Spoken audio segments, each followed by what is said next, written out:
like the Cavs, we gotta let them know. When Cali with a ship for bees head. When Cali with a ship for bees head. Ballin' like the Cavs, we gotta let them know. You are now locked in with Antoine Spivey. This is EnDaZone Sports.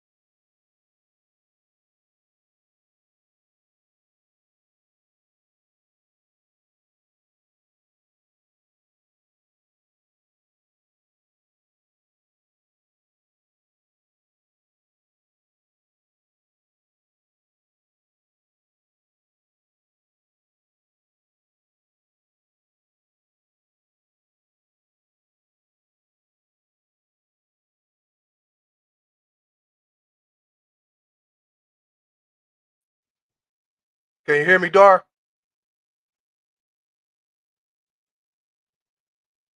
Hold on. Can you hear me?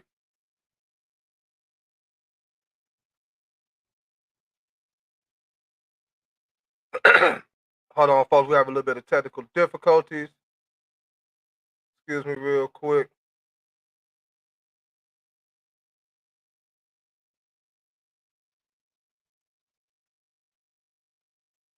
Oh, no. Hold on.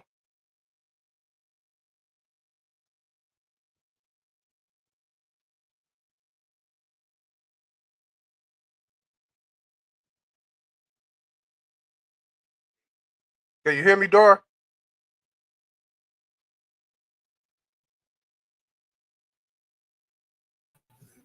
Can you hear me? I can hear you. Can you hear me? Yep. I wonder what happened to the big screen. Hold on. We have some technical difficulties going on here.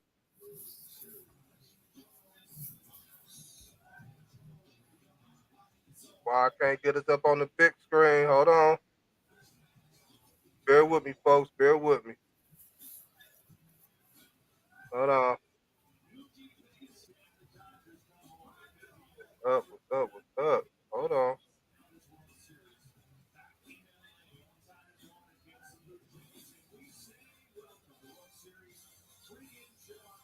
I see you listen to the World Series, huh? Right. Hold on, good people. I'm trying to get us up on the big screen. We having issues here. Hold on. Trying to get us back on. Hold up. Hold up.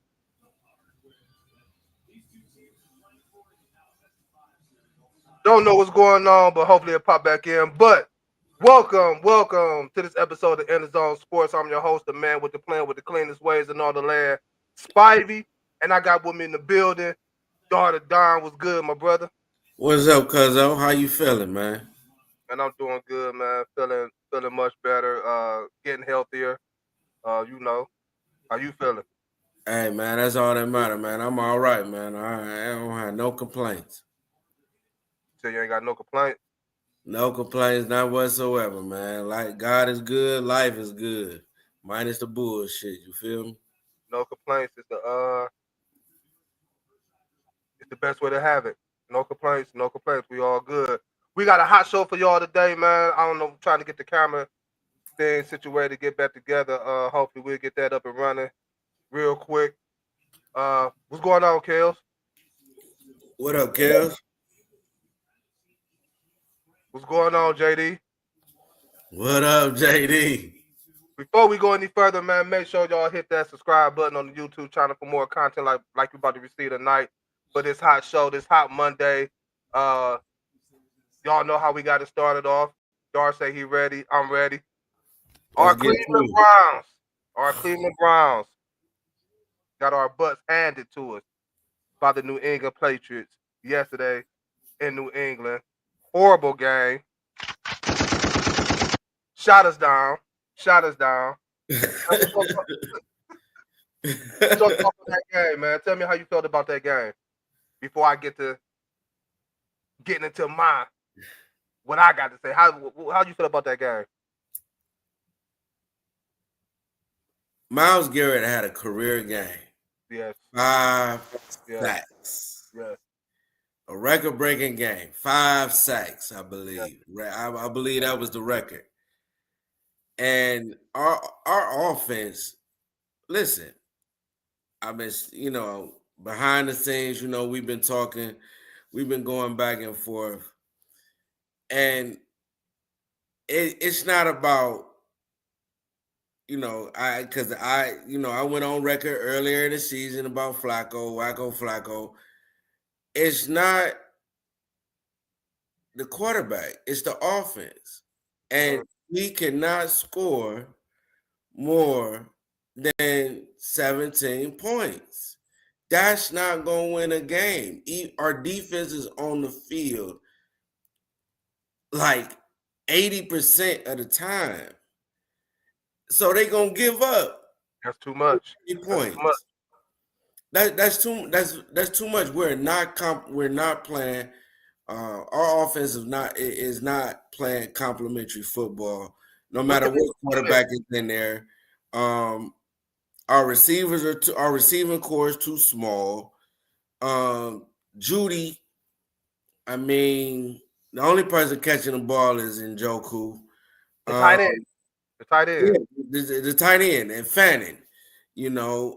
Judy, he too small, man. I mean, we don't have enough on offense to be competitive right now, man, and it's showing. We got our. I'm gonna be honest with you, man. Our skirts pulled up, man. Our skirts been pulled up since the beginning of the season, and I was hoping for better. I was excited because of Flacco. Having a full off season with the offense. With first team rep, but we don't have the same players or wide receiver core that Flacco had when he came off the couch. That's just being honest. He don't have an Amari Cooper. He don't have an Elijah Smith. He don't have any deep threats that could stretch the field. I feel like, right? And now he's gone, right? So Gabriel he can't throw beyond 5 yards. He's shorter than Mayfield. I think he's 5'10", 5'11". And that's not gonna work when you got a 6'4" lineman with a wingspan of a 7-footer. It's just I just don't understand why they draft him. I'm just in awe right now. You don't understand why they drafted who? Gabriel? I don't. I did not like the pick. He too short. Picking him to me was like picking Mayfield all over again. Cleveland picks the shortest quarterbacks and expect them to thrive. I think the tallest quarterback we've had over the years, since Bernie Kosar, may have been Tim Couch. And I could be wrong here, but somebody could fact check me. But to me, it has been Tim Couch. You know what I mean? And it's, oh my God, this is I told 2-6, you. 2-6 right now. Coming into the season, I told you. You did. I give it to you. You did. Like, look, I grew up a Browns fan. I still am a Browns fan, but I guess I look at things more differently now. Doing this, the podcast and the media stuff. I just don't look at it from a fan's aspect, man. I got to keep it 100 with y'all. I got to keep it a buck with y'all. And I told y'all coming to the season, it was going to be a hell of a season.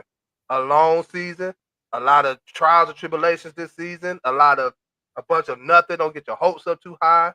Everybody came in, Flacco, and we got kind of the same way with bring Nick Chubb back. Bring him. Nah, man. It's a wrap for these dudes. It's a wrap. And the thing that make me most upset about this whole situation is you got a top 3, if not the top defense in the league. And you're wasting it. You're wasting it. You're wasting it. Wasting it. You have a credible and decorated defensive coach in Jim Schwartz. Mm-hmm. Playoffs, repeated playoffs with Detroit. You understand what I'm saying? And you have, oh my God, man, you Yeah, it's treacherous. Go ahead. It's treacherous. It's treacherous. But you was one of the believers. I was one of the ones. Don't get me wrong. Hey, I don't have. Hey, listen, I'm a very accountable man, so I don't have a problem with saying I went on record saying that the Browns should be this at this point. The Patriots defense was. I mean, man, They got the second best defense in the league right now. yes, they do. And Yes, they're they do. one of the top against the run, which brings me to my next thing. This is the second game in a row. Well, not in a row, but this is the second game this season where we played a defense that somewhat can contain the run, play good against the run, and we wasn't able to do nothing. Pittsburgh shut Junkins down. Patriots shut Junkins down. And going into this game, knowing this as a coach, you gotta have some type of backup plan. You gotta these one of those games where, all right, we know it's going to be very hard to run the football against these guys. It's going to be very hard. We got to spread this field.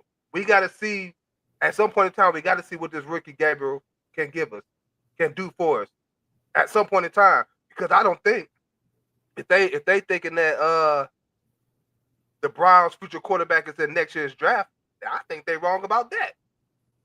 So you got to find out what you got now. You got to.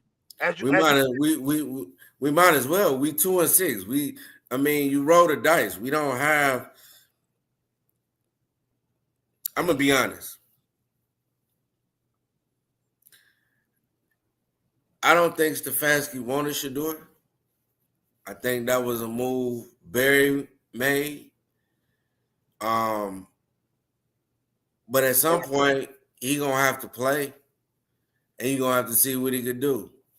And I believe Shador would be a little bit better than, or have a little bit more success than Gabriel. Reason being, he's a taller quarterback. He sees the field different, ball out a little quicker. He was taught by the coldest defensive back in the world, Hall of Fame, his father. Two different positions, though, corner and quarterback. True. Two different things. But how I kind of believe they kind of correlate is this, right? You have a defensive back that's as your dad. You out there as a cornerback. You have to be able to see what he see in order to be a high-profile quarterback, which means he's taught you the ins and outs as far as what a defensive back, you know what I'm saying, how a defensive back sees the field and how a defensive back plays a quarterback. So that part, to me, I feel like Shador is ready for. With our line, oh my God.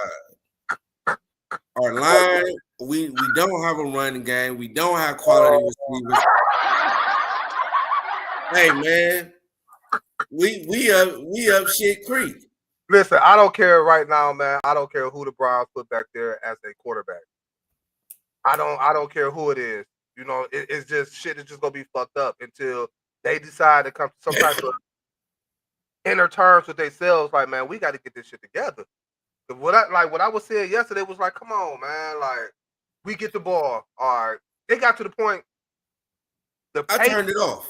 The Patriots defense themselves got to knowing where the fuck we gonna throw the ball at, where we was going passing wise. Oh, that's how dude got the one interception. He just still did. Oh, they going to the tight end, Fannin or Njoku. I'm just gonna sit right here. Yeah, absolutely. They can't run the ball against us. They can't. Gabriel don't got the biggest, the strongest arm to launch that motherfucker upfield like what we need. He don't. You know what I'm saying? The float on this ball, it seems like the ball sits up there for. I don't know how Fannin caught the touchdown. in the first quarter. I don't know. Me I don't know either. how he caught that. It was But up there for a long time. I mean, it's just as a Browns fan, man, it's just sad to see, man. It's just, and again, I feel so bad for our defense. I feel so horrible for that. For that. Coming off of an 11-5, you know, we've had 2 out of 6 seasons with Stefanski. Out of 5 or 6 seasons with Stefanski. And 2 of them, one of them was 11-5. The other one, I think we almost made the playoffs, but we were short. Or we made the wild card. Either way, he ended up coach of the year. And I'm sitting back here like, coach of the year, and we 2-6? How? How do you pass on a DK Metcalf in free agency? How do you pass on these how do you pass on these quality receivers in free agency? You talk about over the course of the year, right? Huh? You No, talk about over the course of the year. I'm talking about over the course of the years, and I'm talking about this past free agency. Oh, so you wanted the Browns to go sign DK Metcalf? That's what you said. I'm saying we don't have the Maybe, type of receiver. maybe they didn't want to come here because they see the situation we in. Maybe they didn't. Like, Maybe they didn't. That's another sad thing. True. JD asks, "Do you think Myles Garrett regret taking that deal?" Man, listen. No, because I'm gonna tell you why. He got that bread. He got that bread, but I'm gonna tell you something else. Myles Garrett can ask for a trade, and somebody gonna pick up that contract because of the defensive end he is. And I guarantee you, it'll be a team like Detroit who's going to compete for the playoffs. That'd be nasty. That'd be nasty. Nasty over there in Detroit. To add that type of impact player on the defensive side of the football. Come on, man. And what they got on the offensive side, that'd be nasty. That'd be nasty. And I ain't even gonna lie to you. As soon as, I know. I get it, Kels, but still, guys, we didn't pick up. Come on, man, Thrash, Bond. Hey! Don't talk about Thrash. That's JD Boy. Thrash, Bond, Judy. Man, come on, man. We don't have. Bond has a lot of potential upside to him. He has a lot of upside, but we don't have a veteran presence outside of Judy, and Judy barely catch the damn ball. Judy can't catch the cold. Our money hasn't been right since the Watson deal really put a strain on us financially. Yes, it did. Absolutely. That is now looked at as one of the most horrible trade deals in NFL history. But no, Watson don't care. He's sitting back getting paid. What I do know is this. At some point in time, this shit got to stop. And I believe it's going to stop when they fuck around and open that new stadium.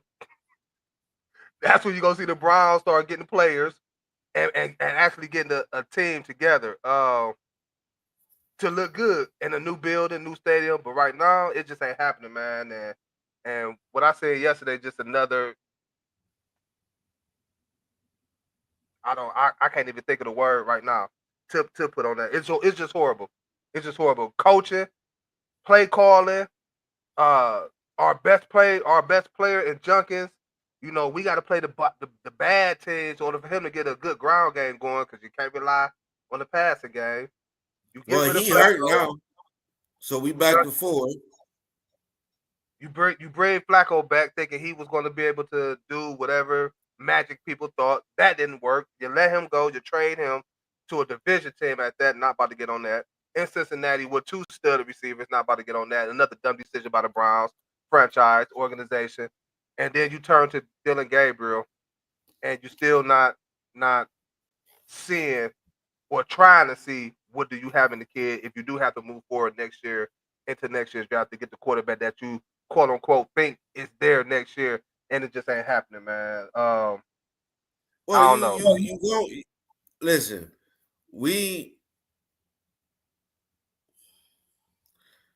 I don't know if we need to drive a quarterback next year, but I know Dylan Gabriel ain't it.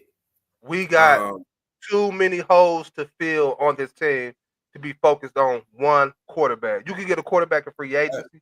You could get a quarterback. You still could get a quarterback in the draft, but we have too many holes to fill on this team I instead of agree. looking at trying to. Because you still bring in that franchise quarterback that you want to bring in. He can have all the talent in the world, all the skills.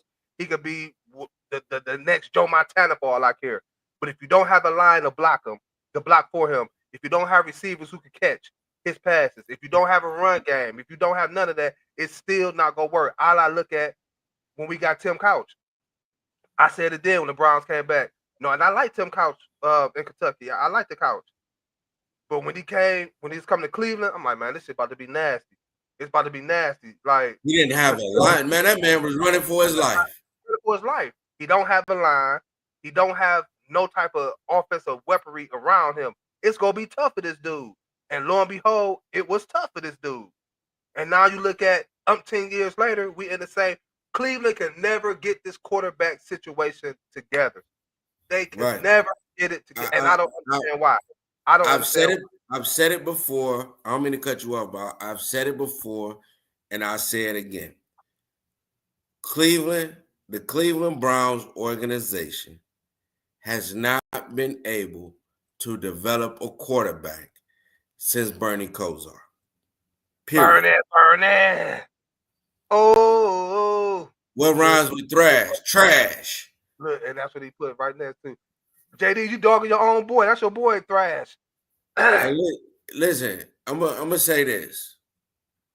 Look at the blueprint is amongst us. Look at the Steelers. Look at Cincinnati. You understand what I'm saying? Look at Baltimore. Cincinnati. What I'm blueprint? when I say look at these teams. When I say look at these teams, look. Cincinnati got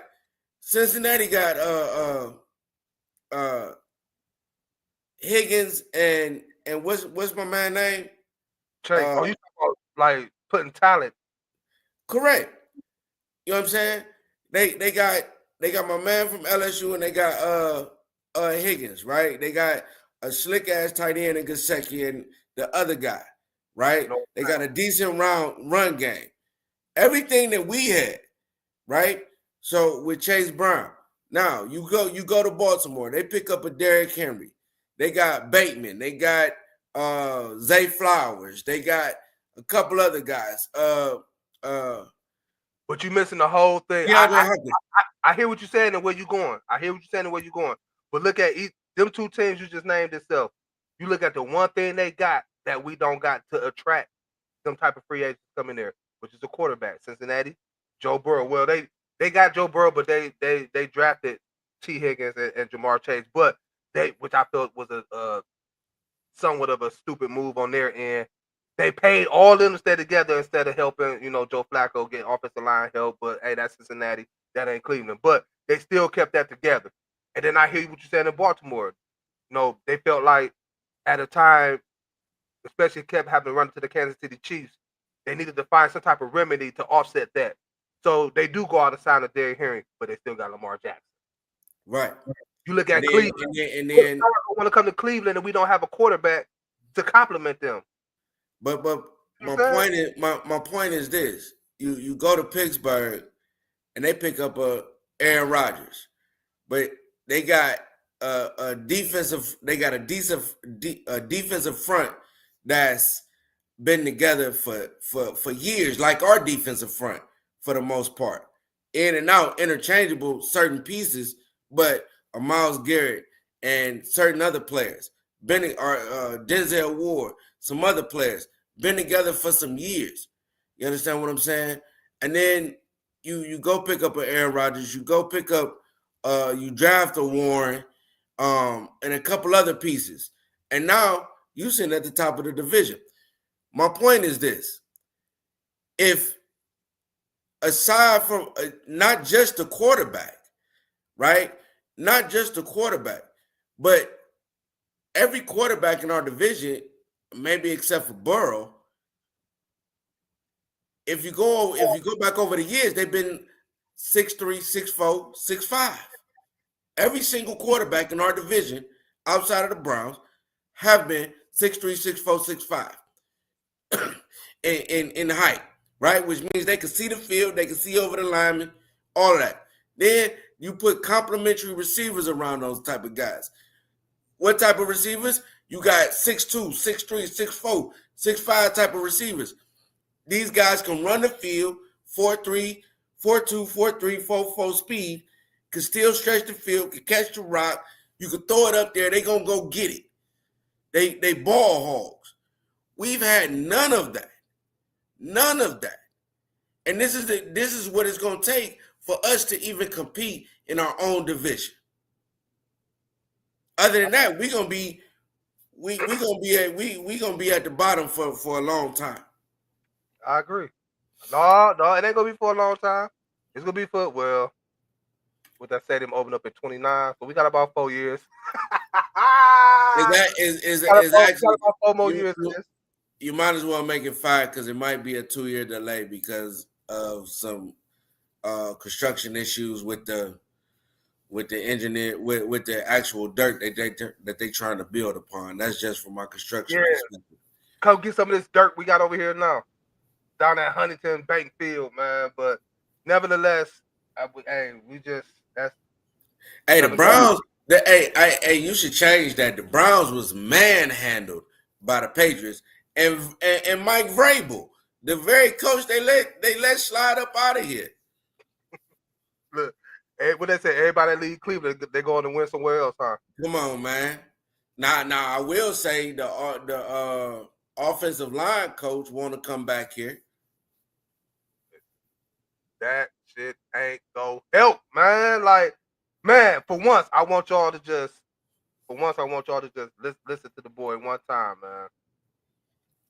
Until we get some quality talent on this team. Which now I'm about to start looking at our motherfucking scouts. What is y'all out here scouting? Come on, man. I've been questioning that for years. How we pass on Lamar Jackson? How we pass on the Patrick Mahomes? How we pass on the Aaron Rodgers? How we come on, man. Go talk to the Guardian scout team and see how they keep their AAA farm so good. And hire him for the Browns, man. Get the scout team together. But we can't continue to keep watching games like we did yesterday, man. Like the defense started off the first 2 quarters and 2.5 quarters. of the team. Still 50% of the team to Dan Gilbert, man. He'll help us out. Not Dan Gilbert, Philly. But again, Cleveland fans, another Monday, another loss. We now fall to 2-6. 2-6 on the season. 2-6. I think we got a bye week next week, don't we? We got a bye week. We gonna lose that week too, because we ain't gonna do nothing. We ain't gonna do nothing that week either, man. Like we gonna sit on our butt and not do nothing either, man. But Dar, appreciate you, man, for hopping on, giving me your intake on what you felt for the game yesterday, man. Always appreciate you, man. And Absolutely. We definitely gonna have to get up, man. But keep your head up, man. And I always ask you this every year. Stop with the expectations, sir. Stop with the expectations. Every time you do that, this happens. Stop with the expectations, man. We'll be all right. I guess that's like with me and fantasy too, I guess.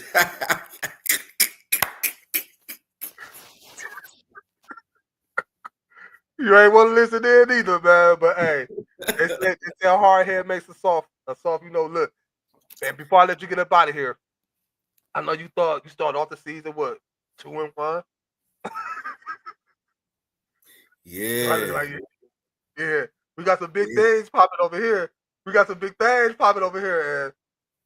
movie class. Man, I've been on the street. JD on my neck right now. No, it's Willie on my neck right now. I think that matchup might be over with, man. But yeah, I think I might have lost this week too. I'm about to tell y'all about to see something that y'all ain't never seen before. I'm telling y'all, and I ain't gonna tell y'all what it is. Y'all just be on notice for it. I'm trying to tell you something. Dark, appreciate you again, man. We definitely gonna get up, man. Big ups to you, man. Love For you, sure, cuzzo. cuz for sure. All right, man. You be safe.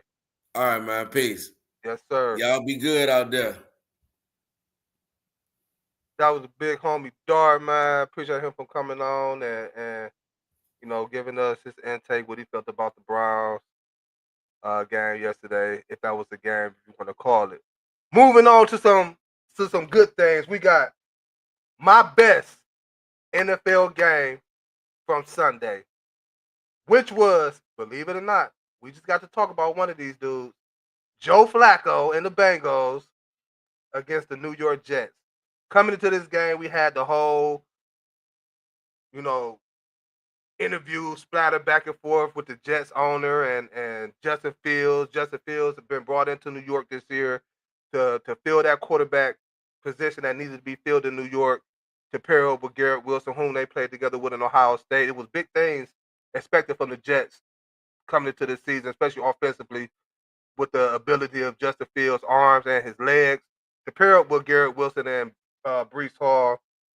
Things haven't been going exceptionally well for the Jets. They were 0-7 coming into this game yesterday. Cincinnati, as we just touched, traded for Joe Flacco after losing Joe Burrow for the season, well, most of the season, to pair him up with dominant receivers in Jamar Chase and T. Higgins.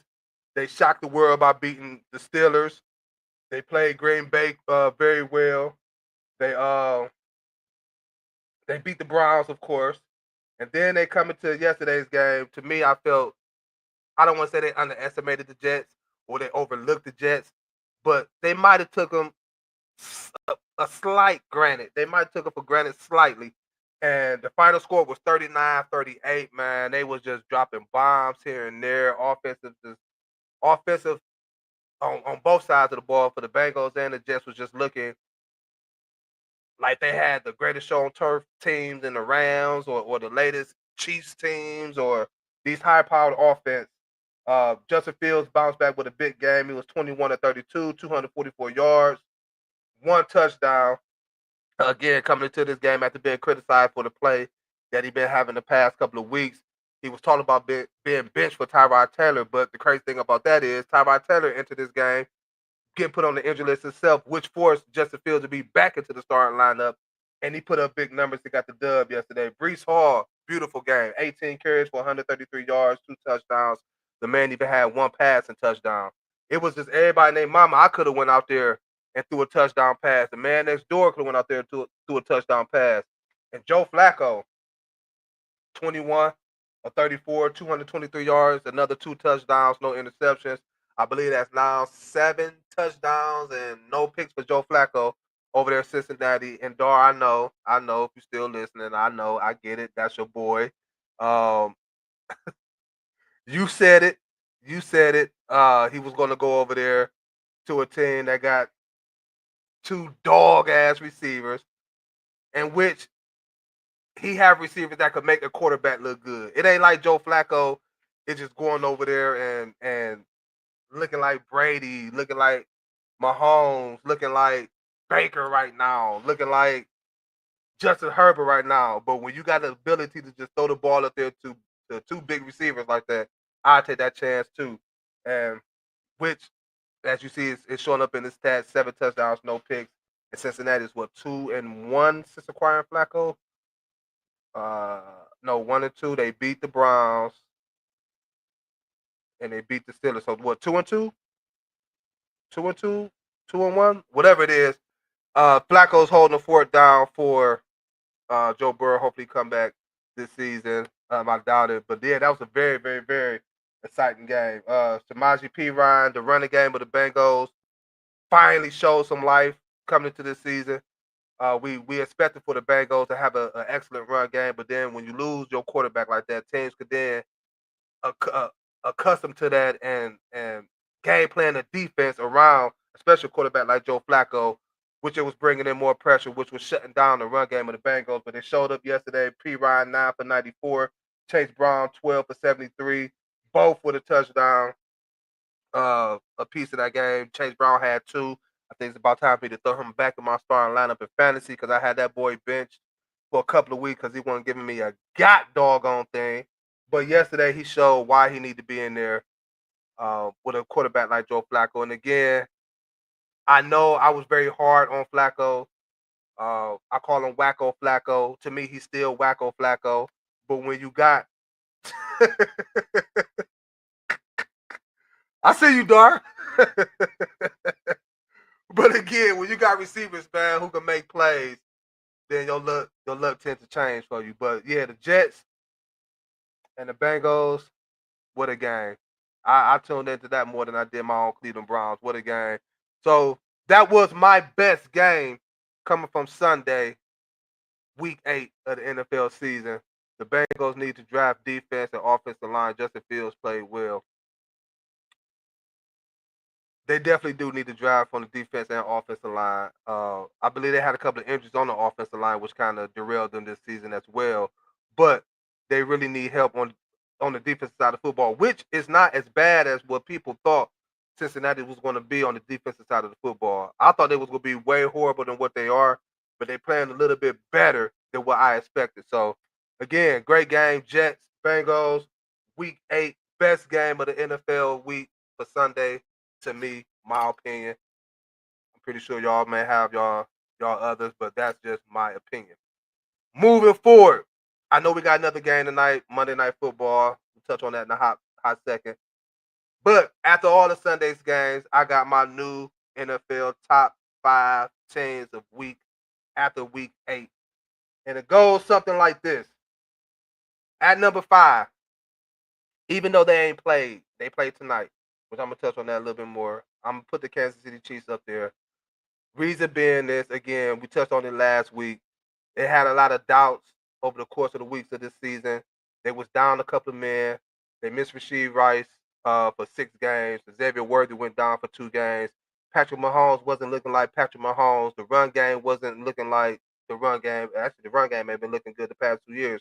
But your boy Isaiah Pacheco has been running the football great the past 3 weeks. Well, better. Let me not say great. Better than what he has been early on in the season. And I just like what Kansas City doing. I believe they're going to take off. I still do believe it's going to be hard for them to win that division. The way the Broncos is playing, the way the Chargers are playing. Forget the Raiders. I believe they are done. They're out of it. But at number 5, even though they haven't played yet, and they still can lose tonight, they can win. They can lose, but I'm taking them to win tonight. I got the Kansas City Chiefs. At number 4, I got the Buffalo Bills, who bounced back after a 2-game skid with a dominating win yesterday against the Carolina Panthers in Carolina. Josh Allen showed up. James Cook. It's been a James Cook sighting. He showed up after 2 game subpar performances, rushing the ball for damn near 200 yards, 2 touchdowns. He just looked great.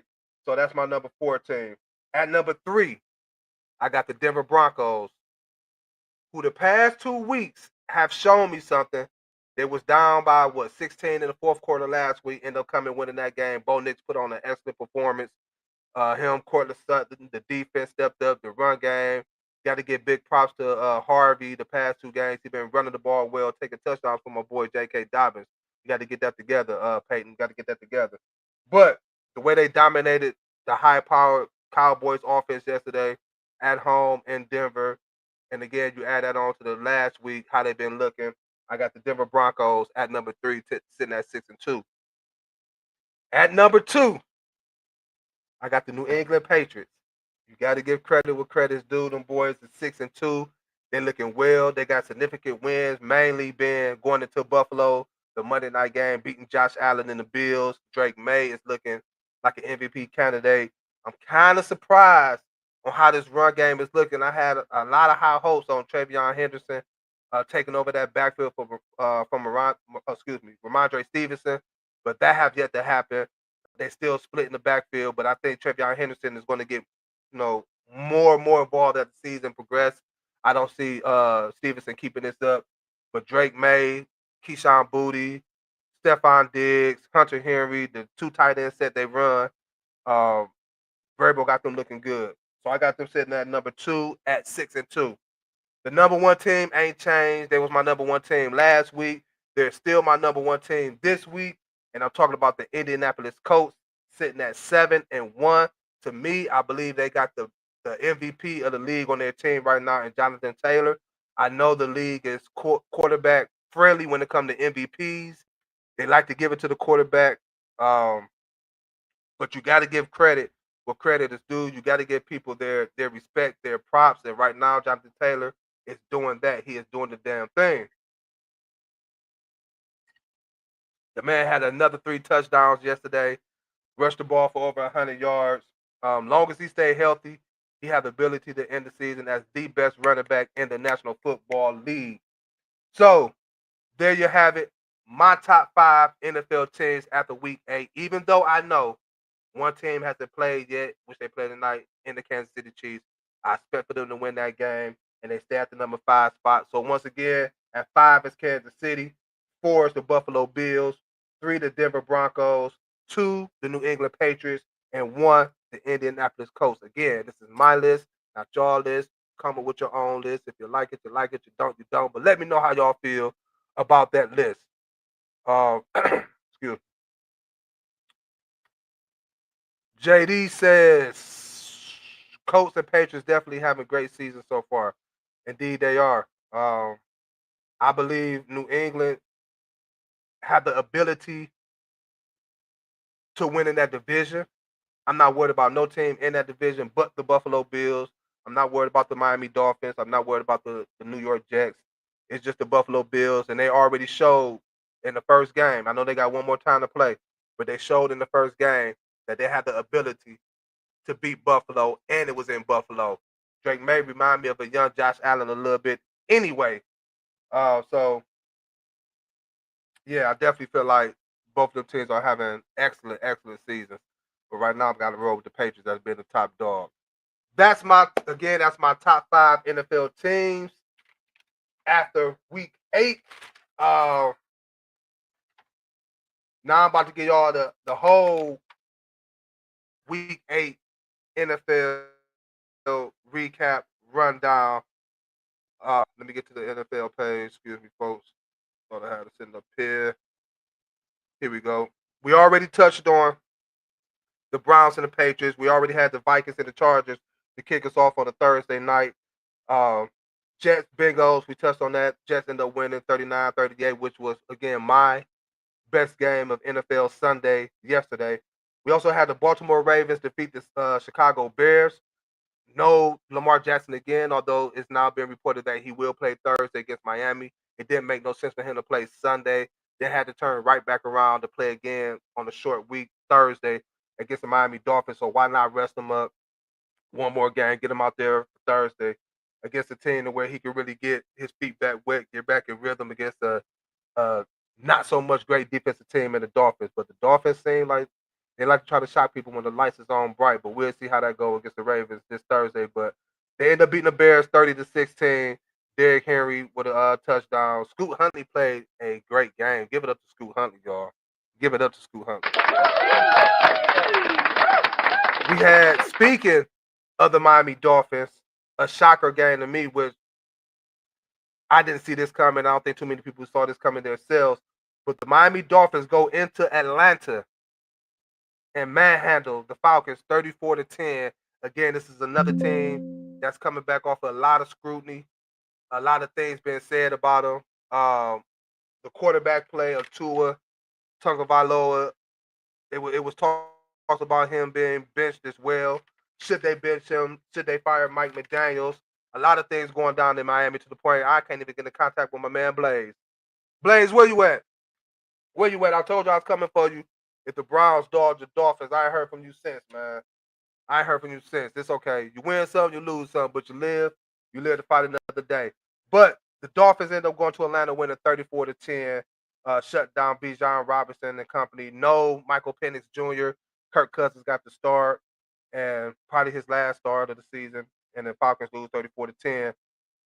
We talked about the Buffalo Bills going into Carolina, winning that game 40-19.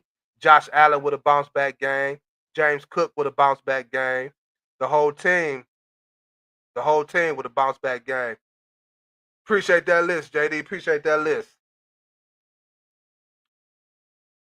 Yeah, Blaze is definitely MIA. Don't know where my brother from another is at, but I'm gonna find him.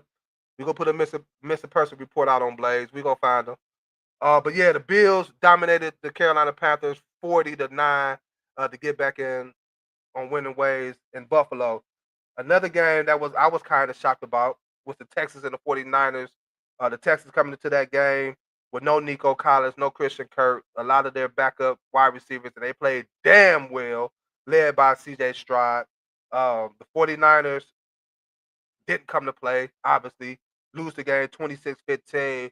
I got to give credit where credit is due. The Houston Texans came in there and did a number on stopping Christian McCaffrey, the head of the snake in San Francisco. Again, no Brock Purdy this week. No Ricky Pearsall this week. You had Kendrick Bourne. You had George Kittles out there, but it was just wasn't enough against the Houston Texans down in Houston, and the 49ers lose 26-15.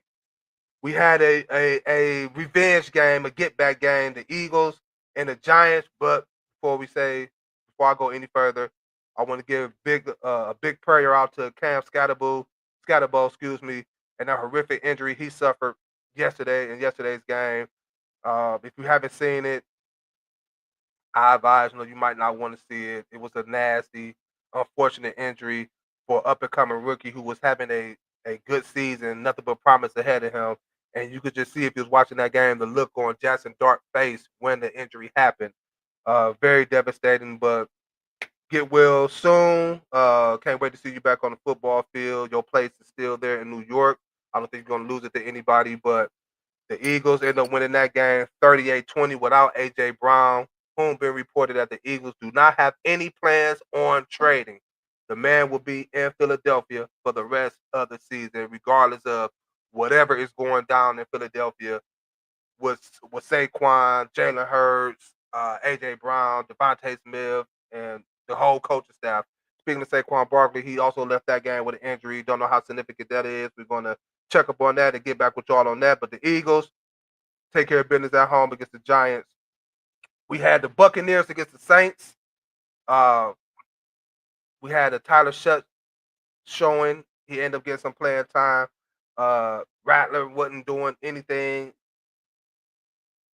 this game like he wasn't doing anything all season. Tampa Bay goes into New Orleans and win that game 23-20. It wasn't a pretty game, but all games is not pretty. They got the job done, and they get another victory led by Baker Mayfield.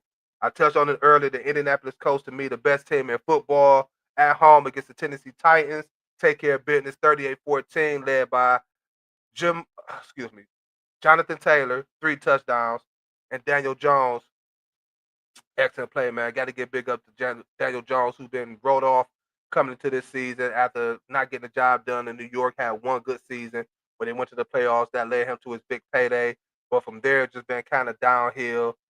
He go to Indianapolis, take over the star quarterback spot from Anthony Richardson, and got the Indianapolis Colts like they're a team that really is going to be a force to be reckoned with in that AFC, and looking like they trying to let the AFC know y'all got to come through Indianapolis if y'all trying to get the Super Bowl. And as long as Jonathan Taylor stay healthy, that team stay healthy, I believe they got a good shot. But we got to see how they step up to the plate in the playoffs. It's easy to do this in the regular season, but let's see how they do it in the playoffs. But nevertheless, big win for them, 38-14 against the Tennessee Titans. The game I touched on earlier, the Broncos and the Cowboys, which I felt was a big disappointment game for the Dallas Cowboys. That could have been a big statement game to go into Denver, the Mile High City, to go against a great defense in the Denver Broncos, although Patrick Surtain did get hurt. And that's another thing that makes it so disappointing. The best quarterback get hurt and leave the game, and you still can't take advantage of that. The offense still can't, even though, again, they got a stout defense. I love the Broncos defense. They got one of the best defenses in the league, and they are getting healthy and healthier. And Dallas, you just could take advantage of Patrick Surtain the second not being out there, and you get smacked 44-24 in the Mile High City against the Denver Broncos. And a Sunday night game was the Packers against the Steelers. Aaron Rodgers against his former team for a second consecutive week. It was the Jets last week. It was the Packers this week in Pittsburgh. We had a Tucker Craft showing. Yesterday was tight ends day for the NFL. Sunday it was tight ends day, and Tucker Craft put on a performance in Pittsburgh, and the Packers get the win 35-25 over the Pittsburgh Steelers. That was my NFL Week 8 recap rundown this week. We got Week 9 next week. We got Monday Night Football tonight, as I told y'all, NFL quick takes. We got the Washington Commanders going against the Kansas City Chiefs. My prediction this game is I got the Kansas City Chiefs to win. They are favored by 10.5, I believe, to win this game against the Washington Commanders, who are going to be down Jaden Daniels this week. Excuse me. Hold on. Excuse me. Yeah, no Jaden Daniels this week. Suffering a little minor hamstring injuries, nothing serious. The team says nothing serious. They're just holding him out for another week to get him ready for next week. But I got the Kansas City Chiefs winning this game to move to 5-3 to beat the Washington Commanders tonight. They got Debo coming back. They got Terry McLaurin coming back. But again, no Jaden Daniels. You got the Kansas City Chiefs who are in full tack, looking to, again, keep the AFC on notice like we still here. Y'all talked about us early on. Y'all doubted us early on, but we here. We back. We ready to rock and roll. We ready to reclaim the road to the Super Bowl going through the AFC. So tonight, again, I got the Kansas City Chiefs defeating the Washington Commanders. That was my Monday Night Football pick. On to some quick NBA before we get up out of here. We got the Cavs opening week review. They went 2-1 for the week. Losing to the Knicks opening night, 119-111. Bouncing back to beat the Nets 131-124, which was more closer to what I expected to be close. And then they come last night for the home opener. The crowd was rocking. The fans was there. We was ready to show up and show out, which they did. And they beat the Milwaukee Bucks 118-113. Again, the Cavs are starting off the season with no Darius Garland, no Matt Strus. We just got DeAndre Hunter back for yesterday's game. That's a big plus. Sam Merrill is playing good basketball. We got to keep that up for him as well until the troops come back. But 2-1 to start the week off. I'm happy with that. Again, considering the pieces that we are, the pieces we are missing, we just gotta stay focused on the offensive end, which I'm liking what I'm seeing. I'm liking the aggression of Evan Mobley early in these games, taking the shots early on in the games, being aggressive early on in the games. I like that from Evan Mobley. And in my opinion, in order for the Cavs to go far, especially deep into the playoffs, really make noise to get to where we need to be, Evan Mobley has to be, and I know this might be crazy for some people to hear this, but Evan Mobley has to be our best player. Donovan Mitchell has to be our second option. Evan Mobley been our first option, and he's doing it on both sides of the floor, offensively and defensively. No knock on Donovan Mitchell, no knock on Spider. We know what you can give, but for this team to go where we need to go and do what we need to do, Evan Mobley has to be that guy. Not trying to compare these four players, these two teams, four players, but you look at it, how similar it was with the Lakers. Kobe, as talented as he was, God rest his soul, Shaq was that guy that had to be the dominant one, the main option in LA for them to be successful and to win championships. And Kobe just followed suit and added his little seasoning to Shaquille O'Neal play. Kind of like how it is with the Cavs. Evan Mobley has to be that guy. And Donovan Mitchell, you could be the second option. When Garland come back, you're that third option, and everybody be falling in place, bench-wise, our role players. We'll be good. What I don't like what I'm seeing right now on the Cavs end is on the defensive side of the basketball. Again, that started with you, Evan Mobley. You won Defensive Player of the Year award last year. We need you to step it up again this year. I don't like seeing games where we beating the brakes off of teams like Brooklyn, and then we allow them to come back to make it the game in the fourth quarter that they made it to be. We could have lost that game. But it was Spider that did what he had to do at the end to take us over the hump. But I said it last year. I had regressions about and worries about our defense last season. In order to beat these good teams, the OKCs of the world, the Houston Rockets of the world, I'm not even going to touch on the Eastern Conference because the Eastern Conference is so depleted with all the injuries. You don't know what you're going to get. Right now, there's a two-man race with the Cavs and the Knicks, but you got to add Milwaukee in there with a guy like Giannis. But defensively, we have to step it up. Hopefully, with DeAndre Hunter coming back, that can add more depth on the defensive side on the wing position. Sam Merles is a good defensive player. We need y'all to step up. I need y'all to step up. That is my only concern with the Cavaliers team right now. But other than that, great week for the Cavs to start it off 2-1. We got another game going on tonight against the Pistons. Let me give y'all an update on that game. It is the Cavaliers lead it by 11, 37-26 in the second quarter over the Detroit Pistons, another division game against a former coach of JB Bickerstaff. Let's get this dub, Cavs. Let's move to 3-1 and just stay afloat. Just stay afloat to the Cavalry comeback. Just got to stay afloat. Also, real quick in the NBA, we got my question to y'all is right now, who would y'all pick? I know it's early, it's only after the first week of the season, but we got to do this. Your early season MVP. Me, right now, for me, you got Wemby, SGA, and Giannis.